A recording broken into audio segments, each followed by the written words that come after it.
keep it going. So I love you, but I don't want to talk to you. Yeah, you know what I'm saying? How my ass tastes. Yeah. Hold on, no, I got it. I'm ready. No, but that was something different. I'm ready. Yeah, but that was something different. Now stop, think about that. It ain't about that. It's about B.I.G., a.k.a. Big Shaq. Now that's the difference between first and last play. Kobe, tell me how my ass tastes. Hello， 大家好，我是热爱篮球的伦恩。今天呢，继续我们的 Shaq 跟 Kobe 访谈系列。不知不觉中呢，已经进入这系列的尾声。今天这一集是倒数第2集，最后一集大概会在礼拜4或5上传。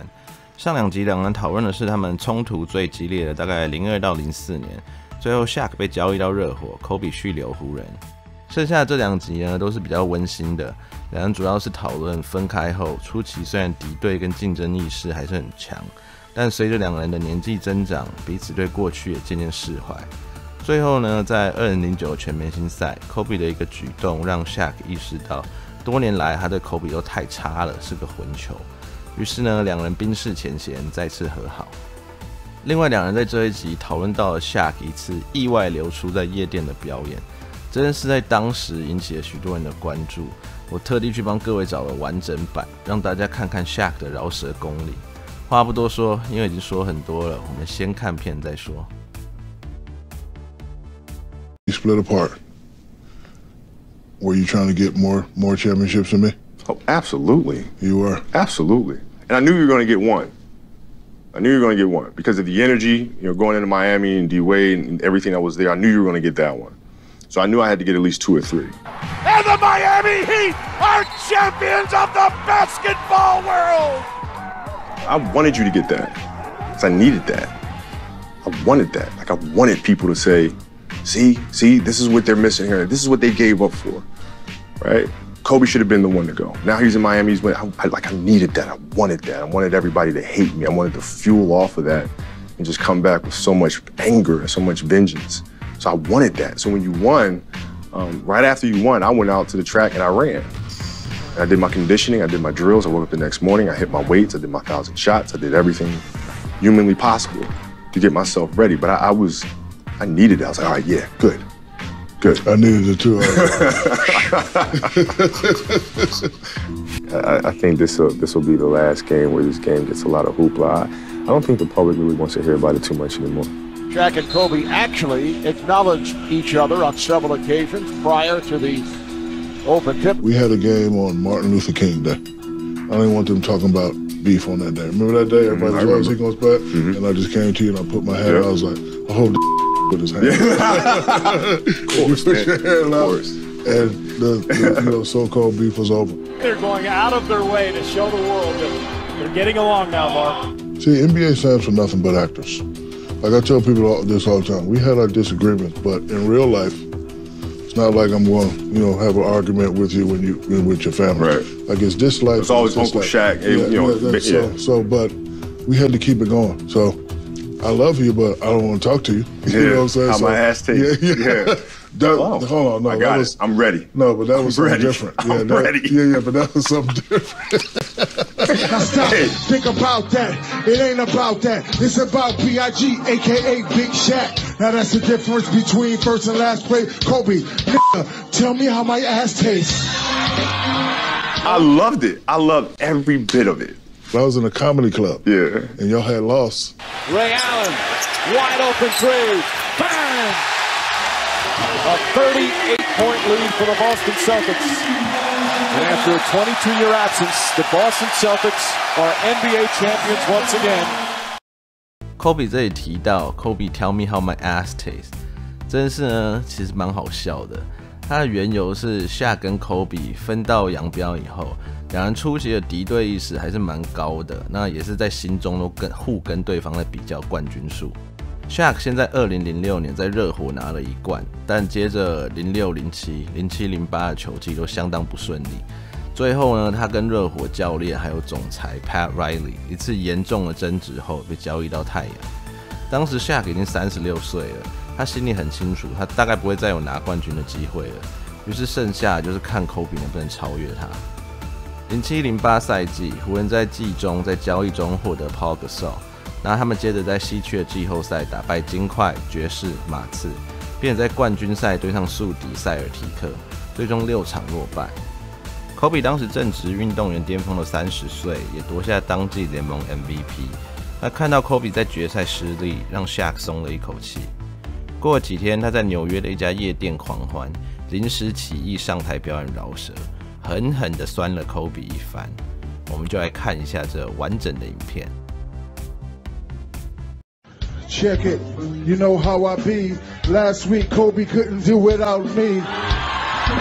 You know how I be. Last week Kobe couldn't do without me. I call myself big, but I'm not as good as Biggie. I call myself big cause I live next to Diddy. Excuse me, Diddy lived next to me. So in the hood, dog, I feel like B.I.G. Cause if Biggie was still here, he would be right there on Star Island in the mansion somewhere chilling, sitting on about $500 million. Cause me and Guns combined, that's $500 million. For real, dog, now that's B.I.G. Ain't nobody in the world do it bigger than me. That's like a white boy trying to be more nigga than me. That's like a homeless cat having more figures than me. That's like Patrick Ewing having more rings than me. That's like rappers having car strip things than me. That's like you saying to yourself you're better than me. That's like Kareem saying to himself he's better than me. Now stop, think about that.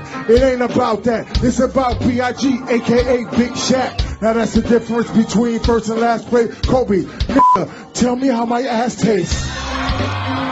Okay, Kobe, tell me how my ass tastes. Okay, everybody, Kobe, tell me how my ass tastes. I'm a horse. Kobe ratted me out. That's why I'm getting divorced. He said Shaq gave a bitch $1 million. I don't do that, cause my name's Shaquille. I love him, but don't leave him. I got a vasectomy, now I can't breed him. Kobe, how my ass tastes. Everybody, Kobe, how my ass tastes. Yeah, you couldn't do it without me. Kobe, you couldn't do it without me. Kobe, you can't do it without me. Everybody, Kobe, tell me how my ass tastes. Yeah, you can't do it without me. Yeah, you can't do it without me. Yeah, you can't do it without me. Everybody, Kobe. Yeah. Thank you. No, Yeah, and I get it. So I just had to do something just to keep the crowd listen, going. I used it though. But you know what? That right there was the beginning of the snitcher net. Yeah. I mean, because I'm in a club in New York, an underground club, and they say I know it's all good. Yeah, you know, I'm just doing it, everybody laughing at a good time. And next thing I know, I get a call from Uncle Jerome. Why the hell you do that, man? Like, what you talking about? What the hell is Kobe? I'm like, bro, listen, I think I heard it on Power 106. Damn, they big played boy. on the radio? They played on the radio. Damn, big boy. They were talking about it early in the morning or something like that. Yeah, but you know what I realized about people? They loved us so much, they loved to keep our beef going. Yeah. They loved it. Yeah, well, it kind of, it was entertainment for the city for so long. It was like, okay, what's going to happen? Because it was not a conversation of whether or not they're going to win the game. Yeah, it wasn't, you know, that wasn't a topic of discussion. Yeah, it was like, okay, they're going to win tonight, or, you know, they're going to make the playoff. That was never the topic. It was always, okay, what are these two going to be like tonight? Yeah. What did he say? What did he say? Yeah. We're going to reunite the two of you back together again on Valentine's Day. All right. Yeah, what's up, young boy? What's up, man? What's up? Hey. Felt good to play with you again. It did. I had flashbacks. Felt great. The game was real easy. We read each other very easily, and yeah, it was fun to kind of, go back to memory lane. You believe him when he says it was all a media ploy by him to grab attention and take pressure off of you? Big chief marketer? Yeah, you should say that all the time. You should say that all the time. Kobe Bryant, Shaquille O'Neal, co-MVPs of All-Star 2009. I know you're not exactly the sentimental type, but when you guys are having the interaction on the court, feel like old times a little bit. Does it make you a little bit at all wistful for being able to play with Shaq, having those moments? No. Shaq? No. But do you remember what you did during that game to make me realize I was with you all these years? No. You don't remember? Mm-mm. So we got the co-MVP. It's me, Sharif, and you standing on stage. And what'd you tell me to do? You told me to take the trophy home. That's right. I did. Remember that? I did. And I took it home and I gave it to Sharif. Yeah. And I realized now, I was like, I think I may have messed something up, because a lot of times that our beef was going on, you know me, I'm the master marketer. About 60% of the time, I would just say it just to keep it going. But like when you did that, when you didn't have to do that, because you know usually they take it and they mail it, but right. Like Shaq, you know Sharif loves you. So you know, so here you go, Sharif, and you gave him the trophy. I just said to myself down, I was like, luckily I won 3 out of 4 with this guy, but I was to this guy, so I owe you an apology. I'm gonna give you an apology, but we ain't gonna be doing all that crying. No. But thank you for that moment, because Sharif loved that moment. That was the first time I was able, you know, to give him something. He was there.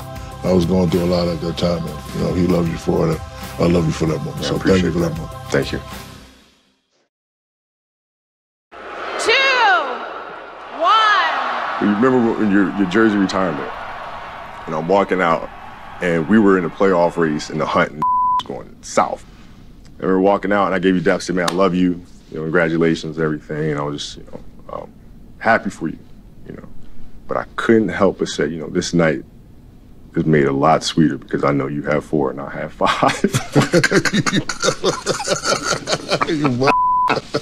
God, I don't want to do this anymore.